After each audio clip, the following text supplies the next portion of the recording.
या तो स्टूडेंट, आज मैं फिर से आप लोगों के बीच जेई का एक बहुत ही अच्छा सा क्वेश्चन लेकर के आया हूँ। ठीक है, ये क्वेश्चन 2021 में पूछा गया था 20 जुलाई को। ठीक है, ये न्यूमेरिकल टाइप क्वेश्चन था, इसमें कोई ऑप्शन नहीं दिया हुआ होता है, यानी इंटीजर टाइप क्वेश्चन था। और इस फिल इन द ब्लैंक्स में आपको जो भी इंटीजर की वैल्यू आती है वो आपको फिल करना होता है। ठीक है ना।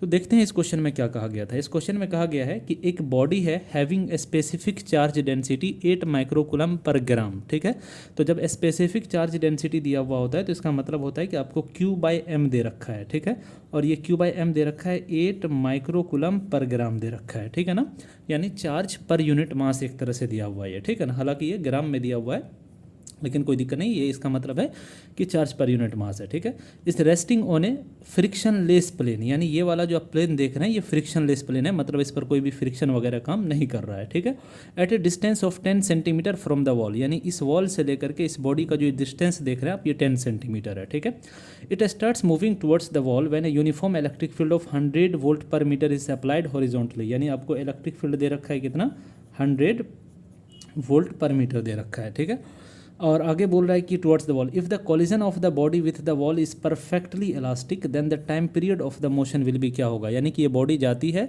जाकर के इस वॉल से टकराती है, तो ये जो टकराने से जो ये जो कोलिजन हो रहा है ये कोलिजन परफेक्टली इलास्टिक कोलिजन है। तो परफेक्टली इलास्टिक कोलिजन का मतलब हुआ कि जब यहाँ से यहाँ करके हिट करेगा तो हिट करने के बाद यहाँ से चल करके अगर यहाँ गया है तो वापस जो है वापस ये इसी पॉइंट तक पहुँचेगा टकराने के बाद। ठीक है ना, ये इसका मतलब ये हुआ परफेक्टली इलास्टिक कोलिजन देने का मतलब ये हुआ कि बेसिकली परफेक्टली इलास्टिक कोलिजन में काइनेटिक एनर्जी वगैरह का कोई लॉस नहीं होता है, तो इसलिए यहाँ से चल करके यहाँ तक गया तो वापस यहाँ से लौट करके 10 सेंटीमीटर तक फिर से आएगा। ठीक है, आपसे पूछा है कि टाइम पीरियड क्या होगा, तो देखिए इस बॉडी को जितना इस दीवार तक जाने में टाइम लगेगा उतना ही टाइम इसको वापस यहाँ तक आने में लगेगा, तो एक बार जाने और आने में जो टाइम लगेगा इसी को हम टाइम पीरियड बोलेंगे। ठीक है, तो अब जाने में कितना टाइम लगेगा वो अगर हम निकाल लेते हैं, उसको 2 से मल्टीप्लाई कर देंगे तो जाने और आने का टाइम निकल करके आ जाएगा और वही हमारा टाइम पीरियड हो जाएगा।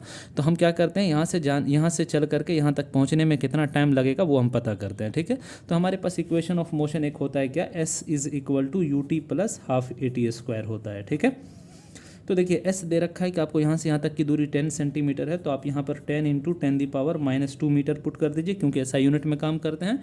अच्छा, ये U जो है कह रहा है कि ये बॉडी जब यहाँ से चलना शुरू किया था तो स्टार्टिंग में ये रेस्ट में था, तो यानी इसका U तो 0 हो गया, तो इस वाले पार्ट को छोड़ दीजिए, तो बचा क्या, half into acceleration.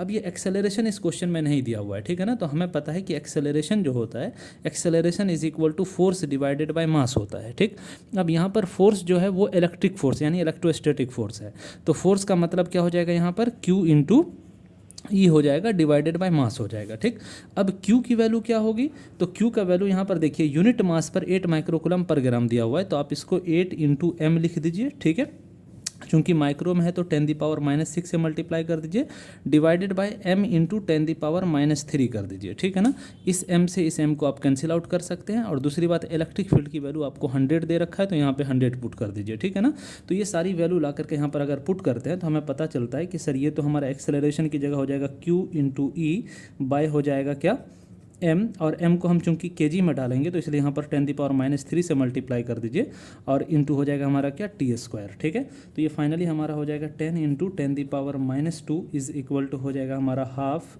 Into Q का मतलब हो गया टोटल मास। ठीक है, जो कि आप ग्राम में यहाँ पुट कर सकते हैं, और यहाँ पर आपको यानी ये वाला जो मास हम लिए है ना ये ग्राम में लिए हैं। ठीक है ना, इसलिए हमने यहाँ पर 10⁻⁻3 से मल्टीप्लाई किया है। ठीक है, और ये चार्ज हमें पर ग्राम पे दिया हुआ था तो इसलिए m से डायरेक्ट मल्टीप्लाई करेंगे तो टोटल चार्ज आ जाएगा। ठीक है, तो ये हो जाएगा m इंटू 8 इंटू, चूँकि माइक्रो में है तो 10⁻�6 से मल्टीप्लाई कर दीजिए, और इलेक्ट्रिक फील्ड की वैल्यू आपको 100 दे रखा है, डिवाइडेड बाई यहाँ पर m हो जाएगा इंटू 10⁻⁻3 हो जाएगा इंटू T² हो जाएगा। ठीक है, इस m से इस m को आप कैंसिल आउट कर सकते हैं, और ये 10⁻⁻3 है, इसको कट कर दीजिएगा तो यहाँ पर 10⁻⁻3 हो जाएगा, और इससे इसको कट कर दीजिएगा तो 4 आ जाएगा। ठीक है, अब इन सारे टर्म को उठा के इधर ले आते हैं तो ये हो जाएगा 10 इंटू 10⁻⁻3 अपॉन में ये 4 इधर आएगा तो नीचे चला जाएगा, और यहाँ पर 10⁻⁻3 और इंटू 100 है। ठीक है ना, तो आप इसको एज इट इज़ ले आइए 10⁻⁻3 इंटू 100। ठीक है, कोई दिक्कत वाली बात इसमें नहीं होनी चाहिए। ठीक है ना, मेरे ख्याल से कुछ मिस्टेक तो नहीं हो रहा है यहाँ पर,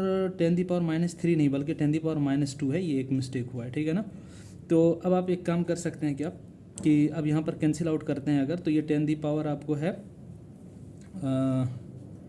ये हमारा 100 है। तो आप एक काम कर लीजिए, इसको अगर आप कैंसिल आउट करेंगे तो यहाँ पर बचेगा आपको कितना, 10⁻⁻1 बचेगा। ठीक है, आप इसको ऊपर लेकर के चले जाएंगे तो ये हो जाएगा 10 इंटू 10⁻2 इंटू हो जाएगा 10 अपॉन में हो जाएगा 4। ठीक है, इस पूरे से इस पूरे को आप कैंसिल आउट कीजिएगा तो यही आपको टी स्क्वायर की वैल्यू दे देगा। ठीक है ना, तो यहाँ से आपको टी स्क्वायर बराबर मिलेगा 1/4। तो यहाँ से टी बराबर हो जाएगा √1/4 जो कि आपको 1/2 जो कि आपको 0.5 सेकंड मिल जाएगा। ठीक है ना, यानी कि इस बॉडी को यहाँ से वॉल तक पहुँचने में 0.5 सेकंड का टाइम लगेगा। ठीक है, तो वापस आने में भी 0.5 सेकंड का टाइम लगेगा। तो इसलिए आपका टोटल टाइम पीरियड जो हो जाएगा वो हो जाएगा 2 इंटू टी के बराबर, जो कि आप 2 इंटू 0.5 दैट मीन्स 1 सेकेंड कह सकते हैं। ठीक है ना, तो यहाँ पर जो आपका आंसर हो जाएगा वो 1 सेकेंड हो जाएगा। ठीक है, ठीक है, थैंक यू।